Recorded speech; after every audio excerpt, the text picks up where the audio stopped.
సిద్దిపేట జిల్లా ఉస్నాబాద్ ఆర్డీఓ కార్యాలయం ఎదుట పలువురు ప్రజావాణి దరఖాస్తుదారులు వినూత్న నిరసన తెలిపారు. సంవత్సరాలు గడుస్తున్నా ప్రజా సమస్యలు పరిష్కరించని ప్రజావాణి ఎందుకు అంటూ ఫ్లెక్సీ బ్యానర్ తో ఆందోళన చేపట్టారు. గత 2 సంవత్సరాలుగా జిల్లా కలెక్టర్ కార్యాలయంలో పలు సమస్యల విషయమే ప్రజావాణిలో దరఖాస్తు చేస్తున్నా సమస్యలు పరిష్కారం కావడం లేదంటూ వేణుగోపాల్ రెడ్డి అనే వ్యక్తి ఆరోపించారు. ప్రజావాణి దరఖాస్తు చేయడానికి వెళ్తున్న ప్రజలను అధికారులు చునకలుగా చూస్తున్నారని మండిపడ్డారు. ప్రజావాణి కార్యక్రమం పేరిట ప్రతి సోమవారం ప్రభుత్వ కార్యాలయాల్లో అధికారులు ప్రజలకు అందుబాటులో ఉండడం లేదన్నారు.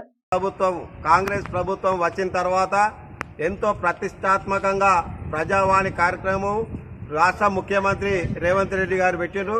దానికి సమాధానం చెప్పాలని కూడా జిల్లా కలెక్టర్ ఆదేశాలతో జిల్లా కలెక్టర్ ఆఫీసులో కూడా ప్రజావాణి కార్యక్రమం చేయడం జరిగింది. కానీ ప్రజలు ఎంతో జవాబుదారీతనం కూడా కలెక్టర్ గారు ఇవ్వాలి, వీళ్ళ యొక్క సమస్యలు ప్రజావాణిలో సత్వరమే పరిష్కారం చేయాలని చెప్పినా కూడా అధికారులు తుంగలో తొక్కి నామకే వాస్తా ప్రజలు ఇచ్చినటువంటి ఫిర్యాదులు చెత్తబుట్టలో పారేసుకుంటూ కేవలం కాలయాపన చేయడం తప్పితే ఇప్పటి వరకు ఒక సమస్య కూడా పరిష్కారం చేసింది లేదు.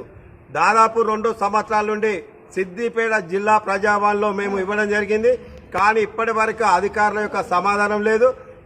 దాన్ని ఇంకా సౌలభ్యం చేసేందుకు రెవెన్యూ డివిజన్ కార్యాలయంలో కూడా ఏదైతే ప్రజావాణి కార్యక్రమం మొదలుపెట్టడం జరిగింది. కానీ రెవెన్యూ డివిజన్లో కూడా ఇప్పటి వరకు సమస్యలు లెక్కనే ఉన్నాయి.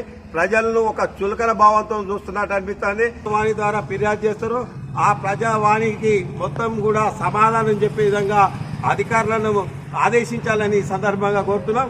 లేకపోతే ఈ ప్రజావాణి ద్వారా ఈ టైం వేస్ట్ చేసి ఏదైతే ప్రజావాణి అని పెట్టి అధికారులు ఇక్కడ ఉండి టైం పాస్ చేయడం కాదు, లేకపోతే అక్కడ ఆఫీసులలో కూర్చున్నా కూడా ఈ ప్రజల సమస్యల గురించి పరిష్కార దిశగా ముందుకెళ్తారు. కాబట్టి ఇప్పటికైనా చిత్తశుద్ధి ఉంటే ఈ అధికారులు ప్రజావాణి పెట్టాలి, లేకపోతే తీసేయాలని కూడా ఈ సందర్భంగా ప్రజల తరఫున మేము డిమాండ్ చేయడం జరుగుతుంది.